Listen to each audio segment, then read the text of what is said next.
again, YouTube, and welcome back to the channel. Today's video is going to be a little bit different than normal, but hey, let's just do it. So, back in the early 90s when I was but a mini mayhem, discovering games for the very first time in my life, only a few years old, and I remember playing on my dad's Sega Mega Drive. You remember the Genesis maybe, but where I'm from it was the Mega Drive, and there was a few great games on that I loved, namely Toe Jam and Earl, Kid Chameleon. But one that stuck out more than anything to me, I loved Streets of Rage so much. Really had so much fun on that game. Loved that side-scrolling beat 'em up. I just felt like it was everything at the time. You know, the graphics were amazing at the time in the early 90s. And scroll on now to 2020, and we have another one, Streets of Rage 4, finally after all these years, some nearly 30-odd years later. And yeah, it's here to play, and as of now, when I'm making this video, it is free on the Xbox Game Pass if you have that. If you're watching this in the future, I can't guarantee it's going to be on there then. But it is really fun. They have stuck to the core gameplay now. A lot of people may, if you aren't familiar with Streets of Rage, if you never played the originals, then the graphics on the new Streets of Rage 4, you might think, oh, they're a bit basic. The side-scrolly, it's a bit clinky. But for me, I'm just glad they kept the old formula with it. If I'm honest, it does play and feel quite similar to the old ones. Even the levels feel pretty similar, really. But for me, that's just great, bringing that nostalgic feeling back into a modern kind of game, you know, with the frame rates in it and the graphics being quite smooth. I just think it's side-scrolling fun. Now, bear in mind, when I played these games when I was young, Streets of Rage and things like that, I swear I can't remember them being this hard.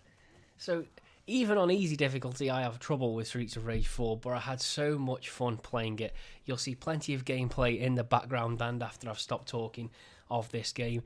And please don't judge the game off my gameplay because I'm not very good at it. But I found it fun either way. So, Streets of Rage 4 isn't packed with too much, but it's packed with enough, I suppose. So, its longevity runs from the lifetime points, so you get lifetime points. So even if you don't complete the game, you can get a points tally that totals up, and every time you play, and you can unlock characters through it at certain points, and at a certain points total you'll unlock different characters.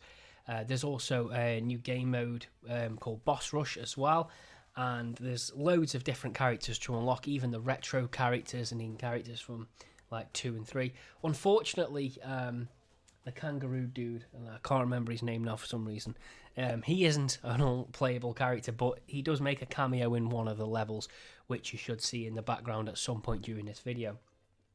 There's also different galleries you can unlock. You can even have the retro music as well. The buttons are pretty much as you'd expect from a side-scrolling beat 'em up. It's like one button to hit them. You'll have a special ability button, things like that. You can hold the button down to do power moves. And it's just generally basic, but for me, I loved it as it was a big part of my childhood, was them kind of side-scrolling kind of games at the time. And I'm really glad that Streets 4 stuck to that formula. It's a little bit short. It can take you around about an hour and 15 to complete it.